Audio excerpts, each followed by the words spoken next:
And welcome back, everybody, to the Podcaster Nation. That's right. I said welcome back because I know you were just listening to our stuff and you came back for more. You're brilliant. That was a fantastic decision because we have a lot more for you. Oh, man, do we have a lot more for you. We have an absolutely fantastic guest today. I cannot wait to introduce her and get into talking about everything that she does and her podcast. Folks, the reason we have these people on here is because this is the podcast that is about podcasters. It's for podcasters. It's done by podcasters. And you crack the code. Our guest today is, in fact, a podcaster. Way to go. Beautiful. This is where we come together to raise each other up. And folks, this is the place where the rising tide raises all ships. So let's get sailing. Bring in our guest today.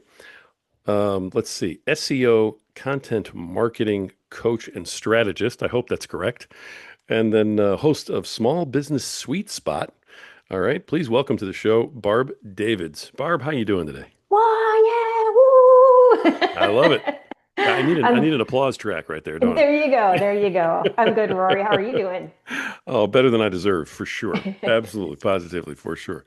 Barb, I love what you're doing. I really enjoyed your podcast when I listened to it. I mean, it's a little shorter form. It's very digestible, like really informative. I just enjoyed it. So as we kind of get going here, I know I want to talk about that, but tell everybody a little bit about who is Barb Davids. What are you about? How did you get into all this? Well, I got into podcasting in my own business because I got tired of how things were working in the industry myself and what I liked and what I didn't like. So I started this business because I wanted to work anytime, anywhere. So I used to work in corporate, mostly furniture for a long time, like for a lot of years. I was on like the IT side and then I moved into digital and things. And when I wanted to work anytime, anywhere, I was like, okay, well, I wonder how or what I was going to do with digital marketing. And I was able to do that about 5, 6 years ago. I finally started. And the interesting thing is I never thought I was going to actually go into SEO specifically. I really didn't know what the heck I was doing or where I was going. I just knew that I knew how to do it all because I would like manage the department and hire out people that do what I do. And it really upset me because when I would ask them for things like reports or like, what are you doing? How is this working? They could never give me a clear answer. And it just frustrated the heck out of me because I'm like, I need the answers now because I have to report to somebody else. So fast forward, and I started working with photographers because at the time I was doing professional fitness photography. And I never thought I would actually do it for like as a main job. It was kind of like a hobby, but done professionally. And as I was trying to figure out that business and knowing what I knew, I was like, why is it so hard to find information on how to get my website found? And so I was working with other photographers. They had little one-off projects. And then one I worked with still today, actually, she's one of my first clients.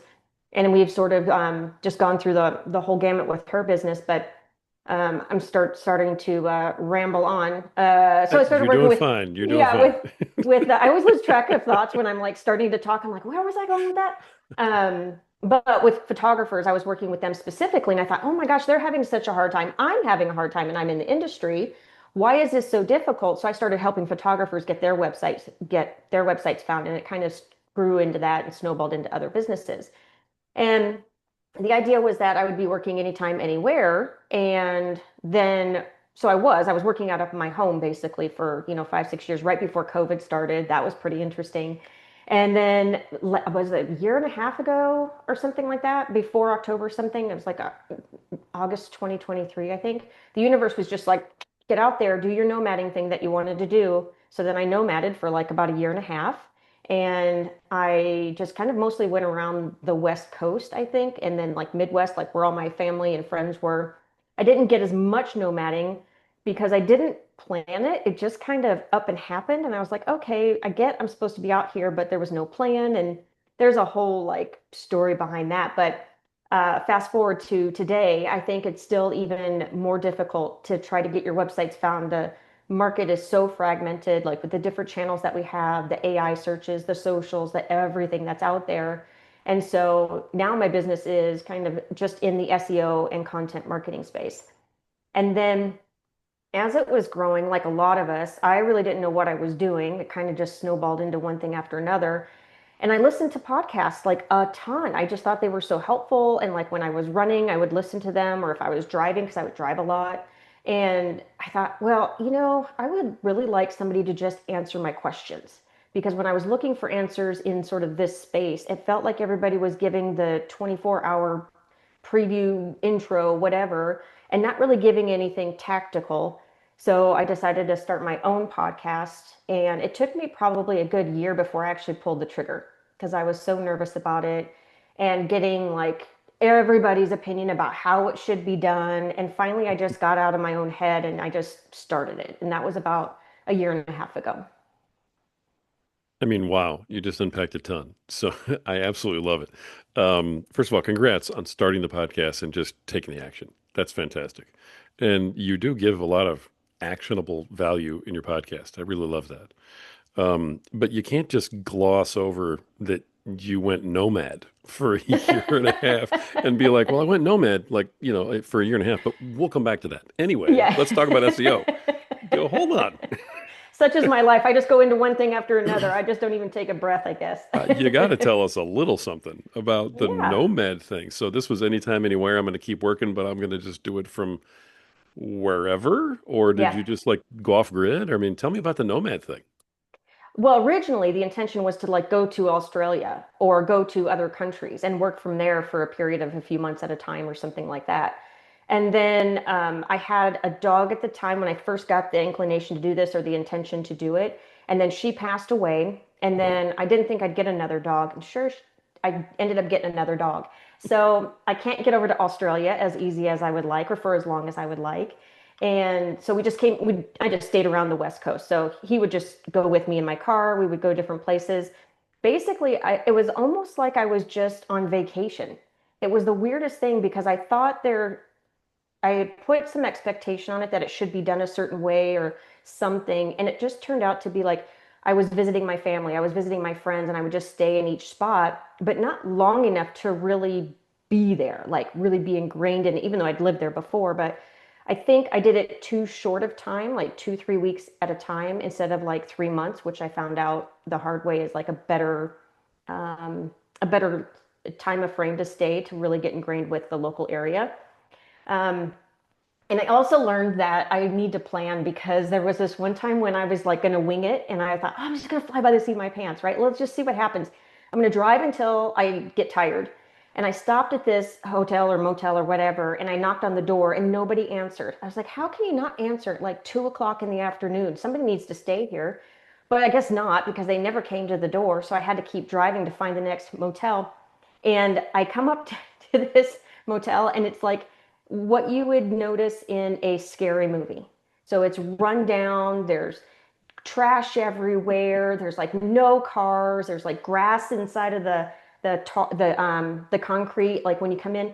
So I drive and there's no really where I can go else because I'm looking on the map and there's just nothing coming up. So I'm like, oh, I'm so tired, I got to stop. So I get in there and the first thing that happens is there's flies everywhere. There's no restaurant behind the lady at the check-in and it's just really musty smelling and gross. And I thought, oh my gosh. So then I finally get my room and I just don't come out of it at all, like for the whole day. Or I think I stayed there 2 days, but I had the dog, so I had to take him out and go to the bathroom. And I'd go out the back and you'd see this old swing set, like in some of those movies where it's like broken down and everything.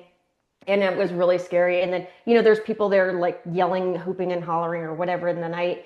So I dinged it Murder Me Motel because that's what it felt like. And I was like, oh, I got to start planning. So that's one thing I would recommend is planning where you're going to stop and stop somewhere where there's like people. Um, I mean, if the goal was to paint nomading in a positive light, That wasn't it. I think we failed. Just Yeah. because I mean, I was legitimately afraid for you in this story. Like, what are we Yeah. going to hear? How much of this am I going to have to edit? Because, oh my Yeah. goodness, what in the world? So, apparently, living as a nomad requires a lot of planning. Hmm. Yeah, I think so. I mean, the other thing too that people didn't really talk about is like how, well, everybody does it differently. There are some people that just do it like at a month at a time. Some people do it like 5 years at a time. I don't think that there's any right or wrong way to do it. It's going to all depend on obviously every person. But one thing that at least for me, I totally would have overthought it and I would have never done it had the universe just not been like, get out there. Because like my lease was up. I had ended a relationship. There was like it was like an end, so something had to happen. So I just put everything in storage and left it there until I decided where I wanted to land the next time for good, for good, quote, for good for a while. But That was my next question, honestly, was, what did you do with all your stuff? Did you like sell everything and like just go crazy, or you actually put it away and said, I'm going to nomad for a little while, but I'm mhm. coming back to civilization? Yeah. I I figured I see. would come back at some point. So I did put it in storage. Okay. And I'm kind of a minimalist for the most part in the first place. So I didn't have a ton of stuff. It all fit in like a 5 by 10 or something like that. And then after I figured out I was going to land here in Gilbert, Arizona for now, I went back to get my stuff. And the funny thing is, I thought to myself, well, I hadn't used it for a year and a half. So I kept only the things that I thought I really wanted, like my Roomba, because I have dog hair and that would have been great to have. And a couple other things I can't remember off the top of my head. And the rest of it, I literally just gave it away to donation and friends. I just didn't keep any of it. That's definitely minimalistic. Wow. Hmm. Wow. Yeah. Yeah. I've never actually had a conversation with somebody who actually did the nomad thing. Yeah. I mean, I've heard it. Everybody's heard it. You see it Yeah. online and you hear about it, but you Yeah. actually did it. Now, did you just do it that one time, or is this something you've done previously? I mean, it sounds like you're pretty good at it. Nope, just did it that one time. I don't know that I would do it again. The part that was difficult was the logistics of it. So, like, I had to plan out way far in advance where I was going to stay because nowadays, I don't know how people did it before, but like it's easier now with Airbnb and some other things. And also, I just put stuff on Facebook. Hey, does anybody have a thing for rent? And sometimes there's a realtor that happens to have somebody that's renting their house or something, but I didn't plan out far enough and I was kind of winging it. I'd be like close to the end of where I was staying. And I'm like, okay, where should I go next? And for how long should I go? And then I'd have to go fret about trying to find a place. And then I couldn't find some place that was in budget, allowed a dog, allowed me to run because I'm also a runner. So it's something that wasn't too remote. So there was I think if you have less things that require some of that, it's a little bit easier. You can just plop yourself wherever, but um, that was the hardest part, I think, is just trying to figure that out. That's just amazing. It really is.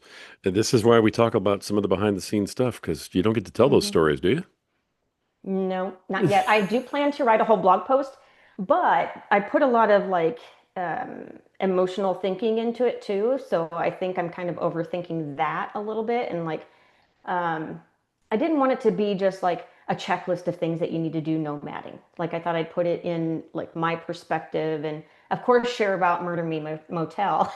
I mean, yeah. That sounds like an ebook, Yeah. Yeah. actually.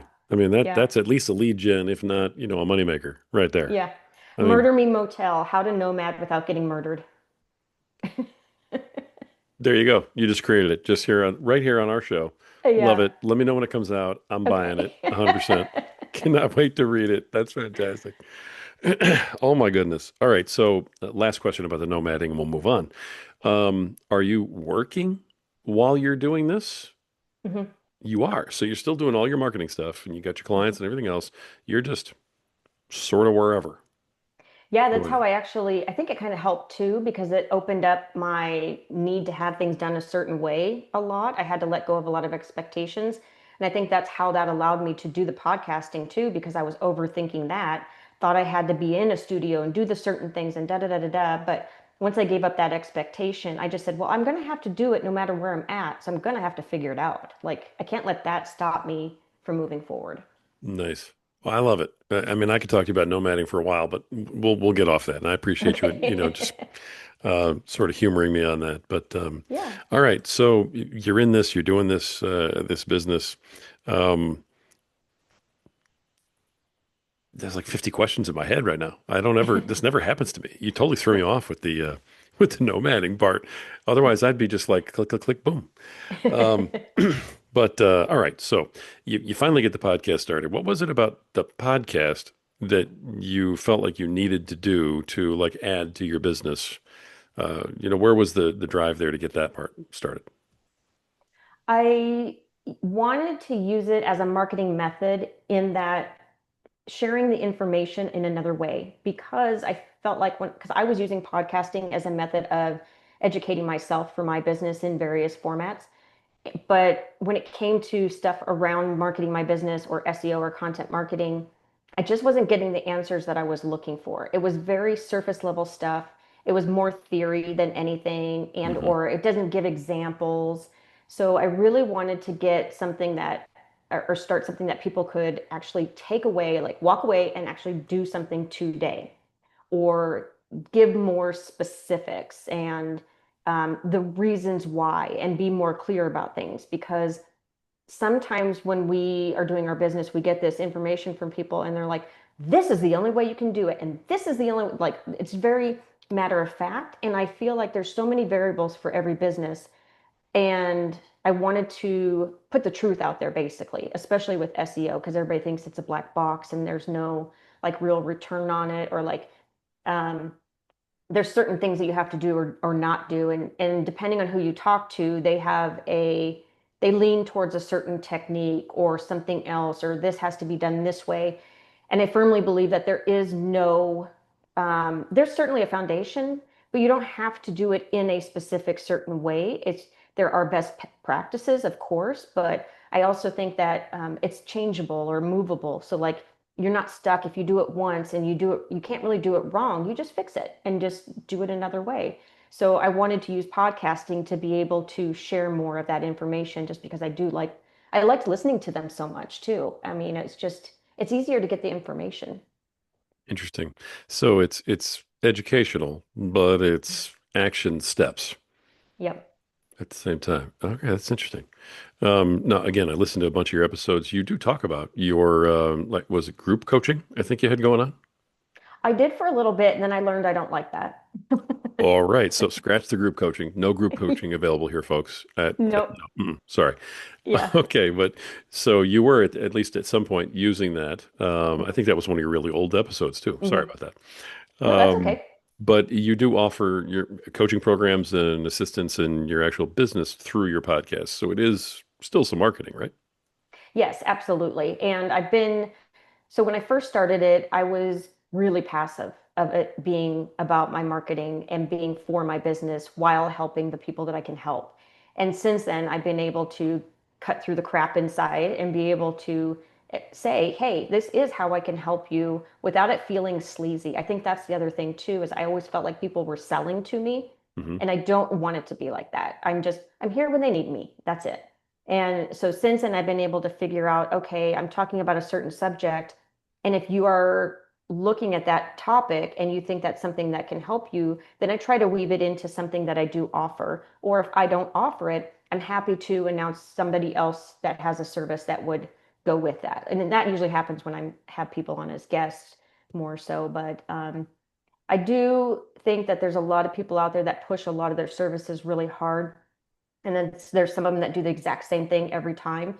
And I just get so sick of listening to the same thing. I like different. I like new. I don't like traditional. And so I'm hoping that comes through with my podcast too. Nice. Okay. Interesting. All right. The sleazy sales thing is kind of your turn off to all of it. Hmm. Gotcha. Gotcha. All right. From a marketing person.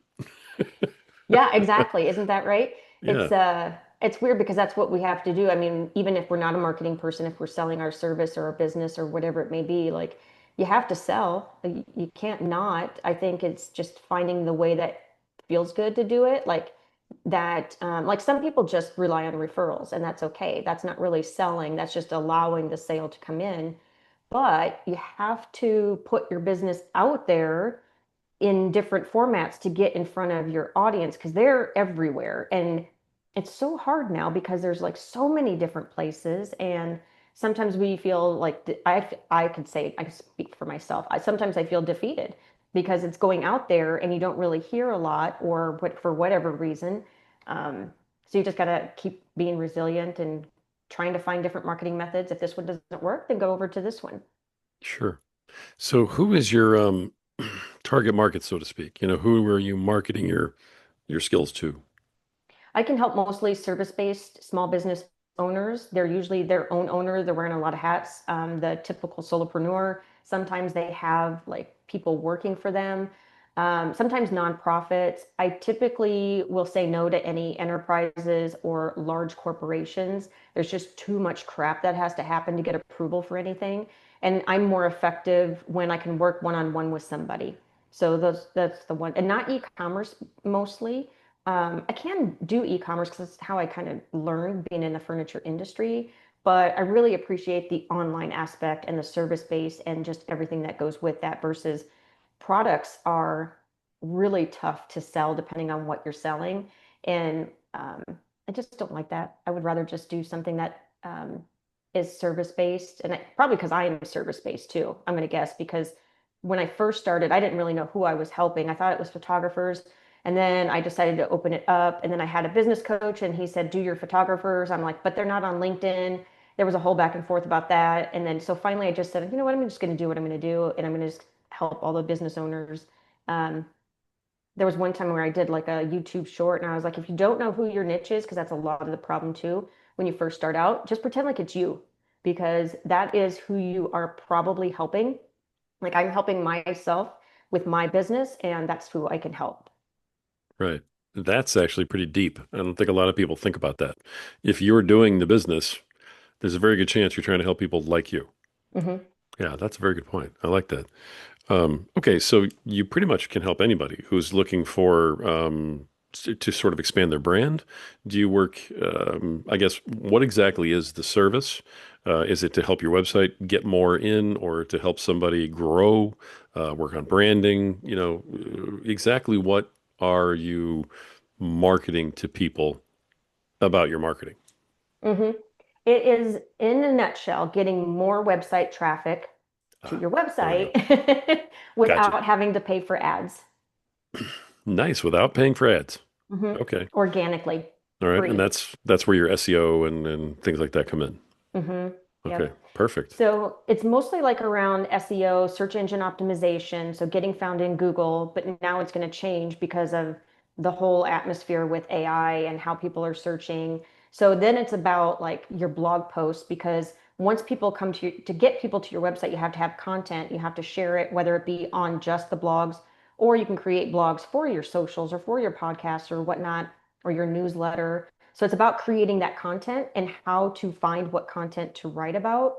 A long time ago, people wrote whatever they had for breakfast and that's what they put on their blog. Well, nobody's going to look for your services by what you ate in the morning. That's just not going to happen. Right. So you have to try to find the topics that people are typing in to search for answers and write about it so that your solution comes up. And so that's what I help business owners with. I see. And so business owners that have a podcast can use the podcast the same way as a blog. Is that what I'm hearing, or is that a different sort of Absolutely. story? Hmm.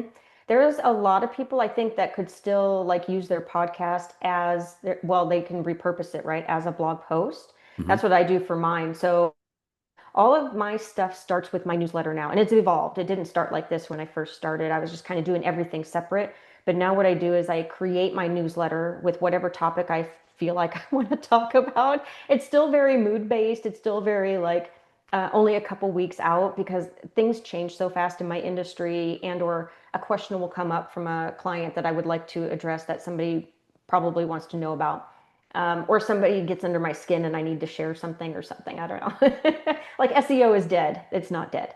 But I start with a newsletter and then I create the podcast for that and I say it. So like I'm speaking it the whole time to see, because my written word and my saying word, my verbal word is completely different. And then once I have that uh, what do you call it, recorded. Then I take and I put that into a post format, which is very close to the newsletter. Or if it's not, then I'll ask ChatGPT to put it in there because I've trained it on my tone and everything. So it's still starting with me. It just Hmm. kind of like makes it more readable versus how it was said out loud. And so then I have that blog post, and then I take that blog post and I create socials from it. And so it's kind of like a trickle down effect.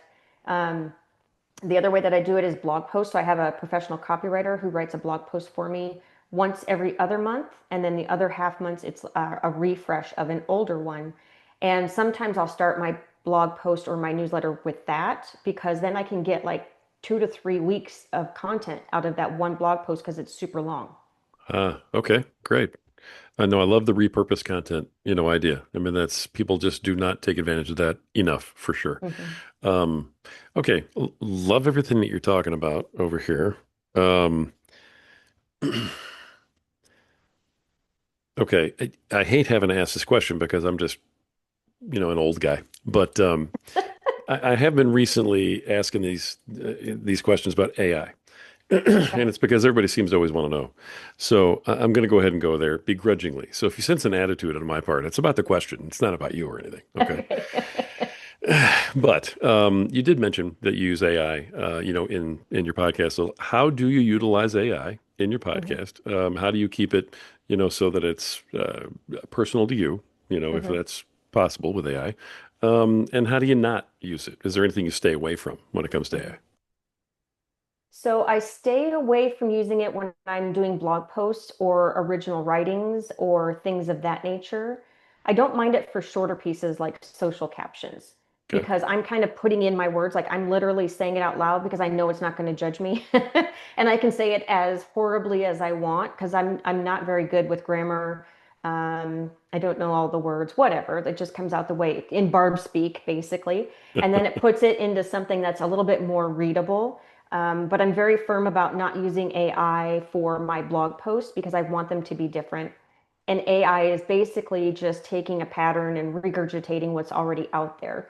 And it doesn't, as much as you can train it and tell it about certain scenarios that you have or things that you've experienced or case studies or whatever you're doing, it's so much work to do all of that stuff, like everything that's in your brain, just dump it in there. So I do more of I have like a brand blueprint that I got from somebody that I filled out, and it has all of my offers and my tone and some things in there, but it can't always pick up like some new thoughts that I have, or like if I had a conversation with somebody, it doesn't know that. So I really like my blog post to be different.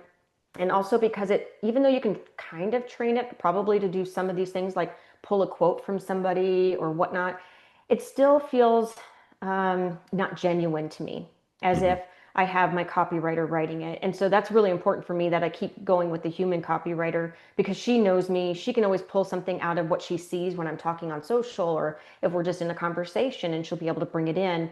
And it's still, no matter how much you try, like it feels like it doesn't think of new things. So, like, for example, when I am trying to figure out topics, I'll load in there like a whole list of my URLs and some topics that I'm thinking about. And I say, hey, can you look through this list? Give me something that is not in this list that I could maybe talk about. So that way kind of spurs some ideas for me, maybe something I'm missing or not thinking of, or like I'm asking it to write titles or something for me. More times than not, I hate every single title that it comes up with because it just feels like it's been done before. So I kind of think of it as what not to say. So I Right. use it and say, oh, that one I can't use, that one I can't use. And that kind of triggers other ideas for me. So, What not to say. That's a great way to use AI. mhm. What not to Yeah. use. No, I like that. I can appreciate it too. Um, when I talk to people about promoting their podcast and promoting their business, there's always kind of a fine line. It's, I want to promote my business. The podcast helps promote the business, Mhm. but I want to promote the podcast because then that helps promote the business. So where do I spend my time promoting? Right? So, Yeah. do you promote one over the other or both, or what's your solution to that sort of odd question? I don't have a solution, so if you have one, I'll take it. I I am still so all over the board about the one thing I should promote because it depends on one, my mood. My mood really does like depend on what I think would fit for whatever I'm talking about.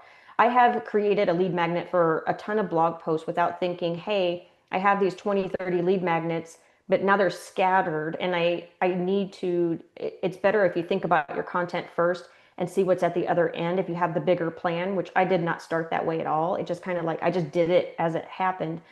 And so only recently have I started saying, okay, I've got this podcast or putting it in my signature.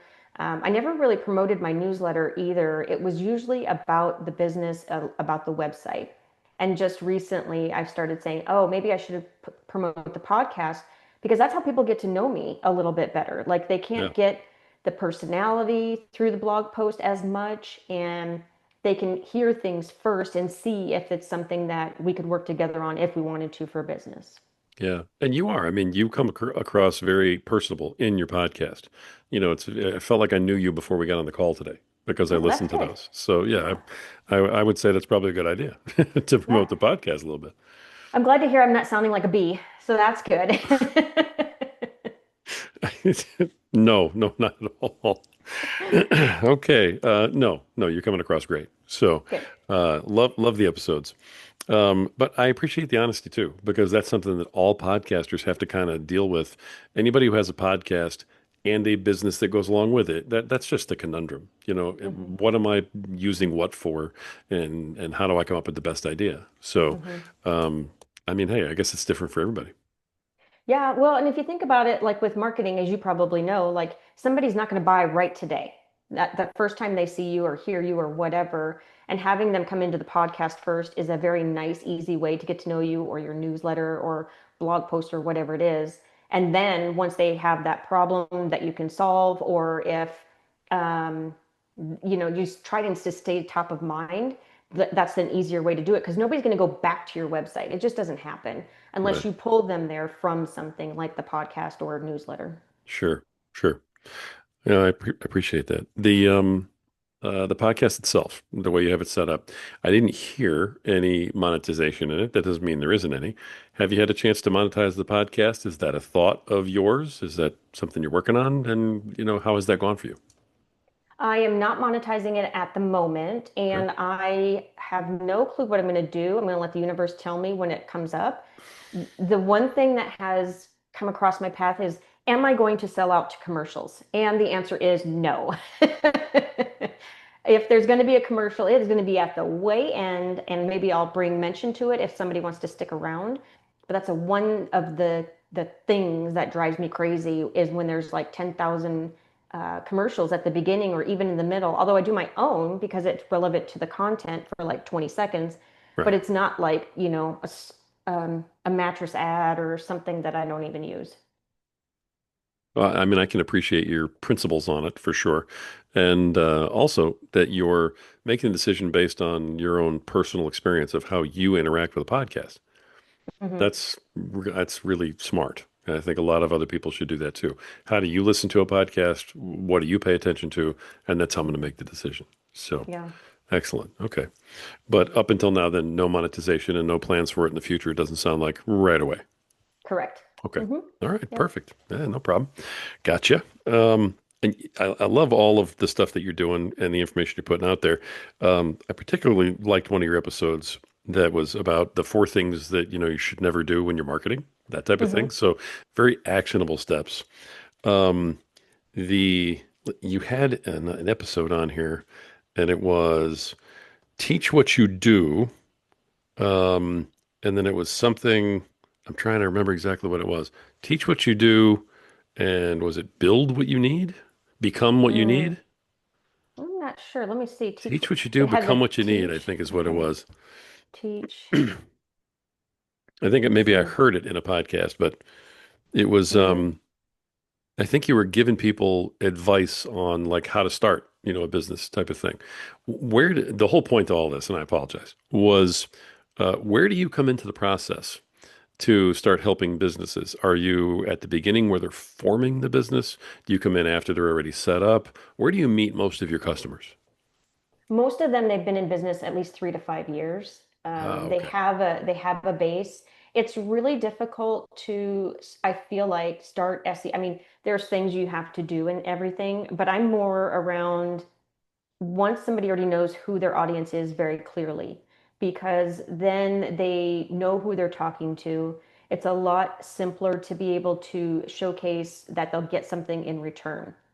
So if they're just starting out with a brand new website and I'm saying, okay, now technically I could start with them with content marketing, but SEO is kind of a long game. So it's not going to necessarily turn around like the next month.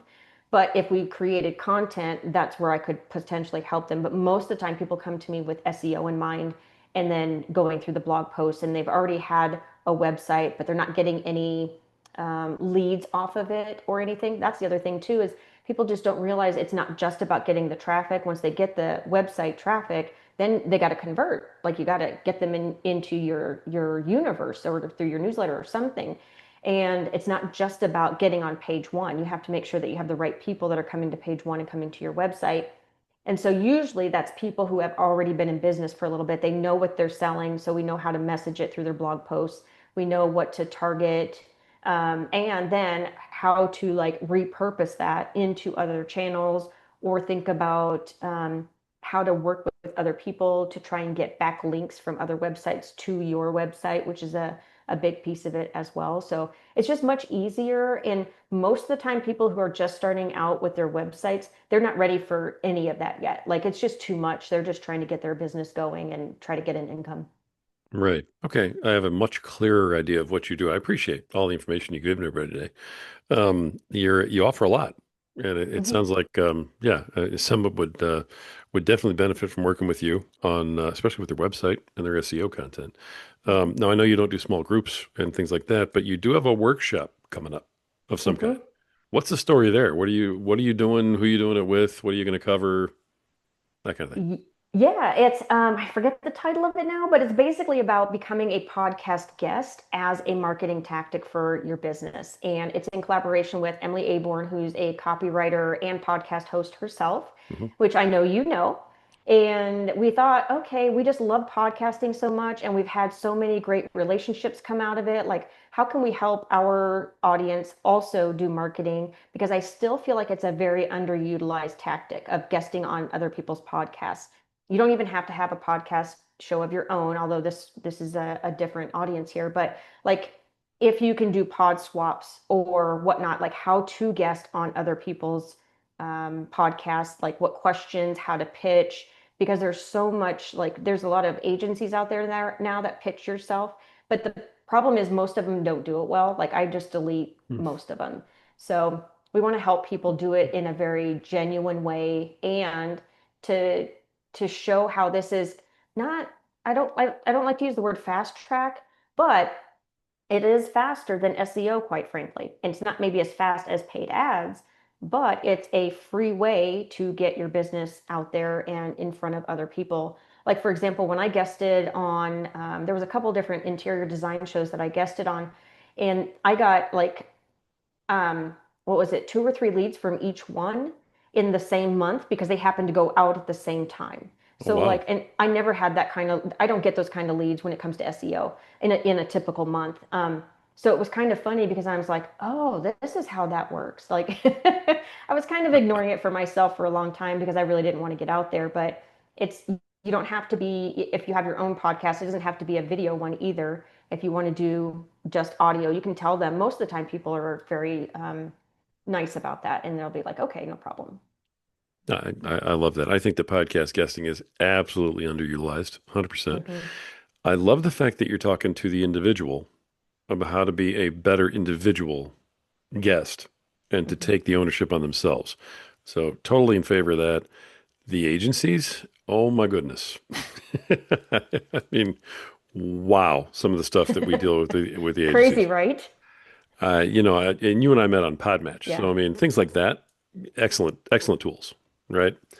I have an Yes. Hmm. agency, and I'm, you know what? I don't even mind putting him out there. The guy's name's Quazim, and he just, I don't think he looks at the podcast ever.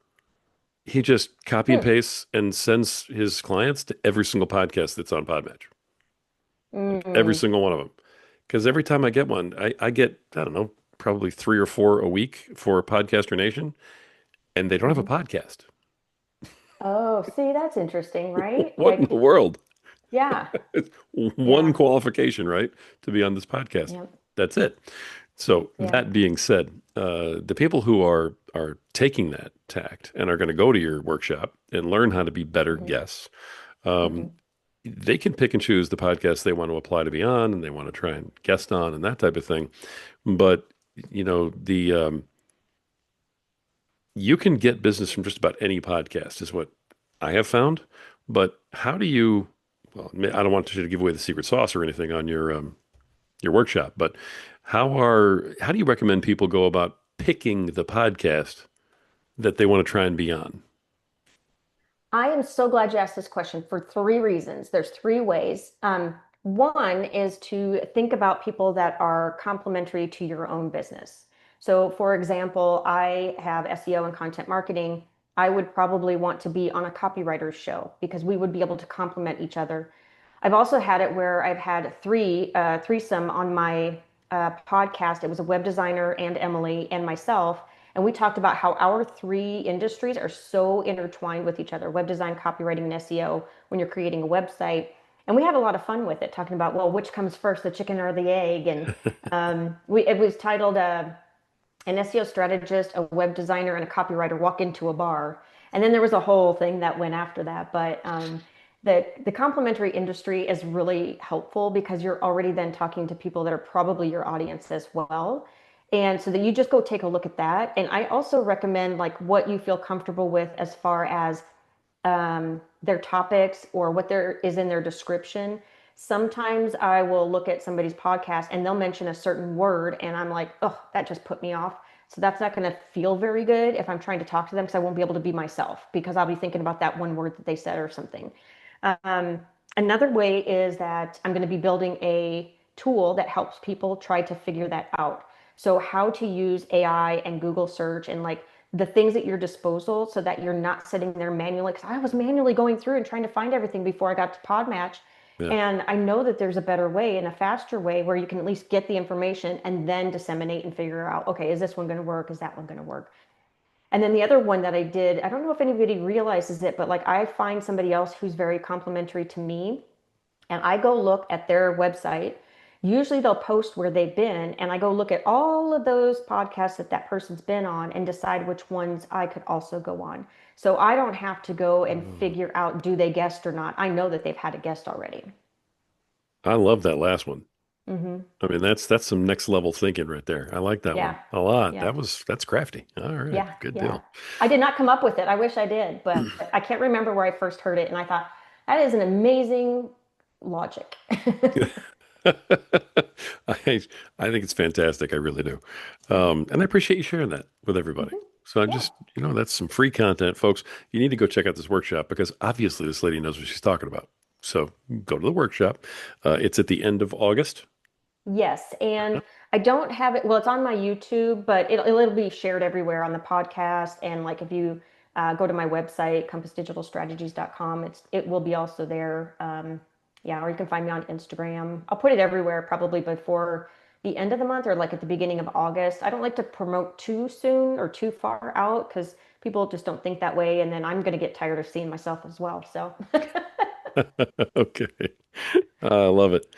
I always ask one corny question, and especially, honestly, with as awesome as you are, I think I'm going to get a great answer here. So, um, the question that I ask everybody is, in terms of doing your podcast, what is it about doing your podcast that you love the most?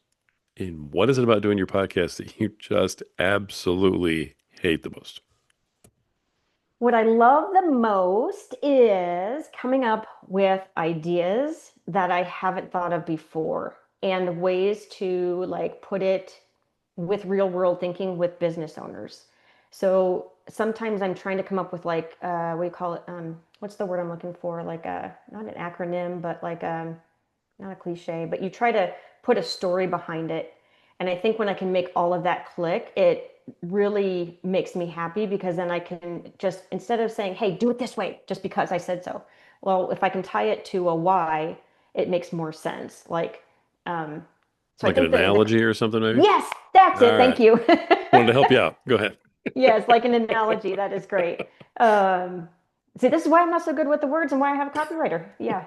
But I think that is very fun for me because I typically have been pretty logical in the past, especially with SEO and content. Like you have to have certain things to be able to track things and make sure that you know what you're doing, even though it's kind of a, it's almost an art too. They're not lying when they say it's an art and a science. But I think coming up with those things is kind of fun for me because I have never done that typically in the past. And coming up with something that nobody else has done. I like being different. So that's the fun part for me. Neat. Um, Okay. the part that I hate is trying to come up with repurposing right now because I'm still doing it myself. So trying to figure out a way to make it more fun for social? Does it need to be in a reel? Do I need to do a skit? Do I need to do carousels? Like, how do I do this? And I think that's the part that frustrates me because I don't have a smooth system for that quite yet. Interesting. Okay, I knew I'd get a cool answer out of you for that. So I love it. All right, beautiful. Let me ask you this: the as you you're working with a copywriter. Mhm. Okay. Um, do you do everything else except the copywriting? Do you do all of that yourself? Do you shop any of that out? Do you have a team of any kind, VAs, or is it all Barb's doing it all? And yes, I also have a copywriter. Yes, Barb's doing it all, and I have the copywriter, and I do have my niece doing some stuff for me. She's kind of posting to socials for me, but I give her the caption and most of the creatives, or I'll tell her to tweak something. So that because she's like a stay-at-home mom, so like this gives her a little bit of something to do, and it doesn't make her be tied to anything, which is nice, but it also helps me out at the same time. And then she also puts things on my website sometimes, so that's been helpful. So she's kind of like a VA, but not a complete VA yet. And then yeah, the rest of it I do myself. But you know what? I don't think I would have changed that because in the beginning, I was very overloaded. I still don't, I mean, I kind of like it. Sometimes it's just like easy to do. You get into a routine, but then that's when I think I need to start handing it out. If I didn't do it myself, I wouldn't know the background of it in order to make it better or to find new ways to do things or that kind of thing. So I always think that's always a positive in a business. Nice. So I get that question a lot from folks. Like when is it time for me to Mhm. look into, bringing in help and so on. How early on did you bring in working with your copywriter? At the very beginning, when I was so disgusted with my website, I couldn't stand it. Okay. I was like, how am I going to get found with SEO if I can't even write the words on the website? And SEO and copywriting are so intertwined. It's basically the same thing because if Yeah. you don't have the words, you can't get found. But I couldn't put on paper, and part of this too is because I was going through a lot of crap and I have evolved over the past few years, just emotionally, blah, blah, whatever that is. Um, but like, so I would not put stuff out there, or I was kind of scared to put it out there because I didn't want other people in the industry to judge me because I hadn't been in it maybe longer than them in that same way. Hmm. I'd been in the industry for a umpteen number of years, but in a managerial fashion and hiring out for it. So I had to know about it, but I never actually did it as a full-time job. So I almost felt like, and I didn't even realize I had that. Like, I feel like some words are kind of cliche and I'm really sick of hearing them, but it was true. I was afraid to put it out there because of what other people would think. And once I realized that I actually needed the copywriter to create the pages to get found, that was like kind of a light bulb for me, thinking how much those two are intertwined. And I used to spend, oh my gosh, I used to spend 8 hours on a blog post. And then it would just get rewritten by the copywriter anyway. So that's how I was trying to save money in the beginning was I would write it myself and she would edit it. And 8 hours is a long time for something that's going to not even be used. Yeah, for sure. So, yeah. Wow. I appreciate you sharing that too. I mean, I, Mhm. I really do appreciate your openness and your authenticity on all this. At the risk of using words that you've heard a million times. But not everybody can be that raw and open about it. I mean, you said, "Hey, I'm not good at this. I hate the way this looks. I'm hiring somebody else to do it." Hmm. Okay. Yeah. Yeah, And it is wonderful. hard to admit that, really, because at the very beginning, I know my insides were like, I have to do this all on my own. Like that's the type of person I was, or I grew up, or whatever. So I'm like, I have to do it this way, and I'm going to do it this way. And if I don't get it done, then it won't get done, or it won't get done to my liking, because, things have to be a certain way. But then, you work with people and you find people that you mesh with, and it just makes it so much easier. And then you're not spinning your wheels doing the stuff that you shouldn't be doing anyway. Like I need to be focused on SEO and the changes in the industry and the content and like coming up with new ideas and helping clients. I don't need to spend time writing on the things that take so long to do. I just give her my thoughts and then she runs with it. She's great. She does like research and everything. She could probably be an SEO herself by now. That's great. No, when you can find an asset like that, that's huge. And it just Hmm. helps your entire process. So Yeah. that's wonderful you've been able to do that.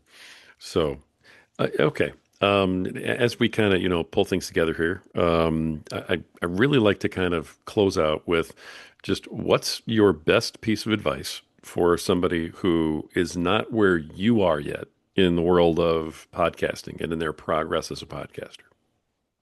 My best piece of advice is to get clarity around your best assets. So, what do you do the best? How can you turn that into the business and just settle on that for a while? Because sometimes I think, like when I was in the beginning, I kept trying to change things for whatever reason, and I'm still not even quite sure. I think I was unsure of what I knew, or I thought I had to do like custom proposals every time, or I had to offer things that I don't offer just to get the business. And I think once I landed on what I truly do well and who I can help, that made my content marketing and everything I do for my business so much easier. And it doesn't feel like such a chore anymore, which is, I hate chores. So that's always good. That's great advice. I love it. I really do. Barb, all right, you've got what's next for you? I mean, you've got the workshop coming up, but I mean, what's next down the line for you, your company, and your podcast? Well, I'm going to take over the world, Rory. I don't doubt that for a minute. Yep, yep. More of this, more of the same, just trying to get out there and find new collaborations. I really, really enjoyed working with other people on the podcast and coming up with the workshop with somebody else. It makes it more fun. So I'm not just sitting over here in a hole by myself, and we get in front of more people. And then once they get more business, they can go do the things that they love. And then I can do the things that I love or try to anyway, like going golfing if I wouldn't feel so guilty about it. But someday I'll get out there. So yeah. So more collaborations and more golfing. Yep. I mean, that sounds like a recipe for success right there. As long as you can stay away from the murder motel, I think you're going to be just fine. So, Yes. Yes, uh, exactly. absolutely wonderful. Barb David, host of Small Business Sweet Spot podcast. Barb, you've been absolutely delightful. Thank you so much for coming on the show, sharing everything that you did. It's been great, and just appreciate you very much. Well, thanks for having me on. I hope this helps somebody. I bet it does. I bet it does. Folks, that's been another awesome episode of The Podcaster Nation. And the reason why we have these fantastic guests on here is because this is the podcast. It's about podcasters, it's for podcasters, and it's done by podcasters. As we proved yet again today, this is the place where the rising tide truly raises all ships. So keep sailing.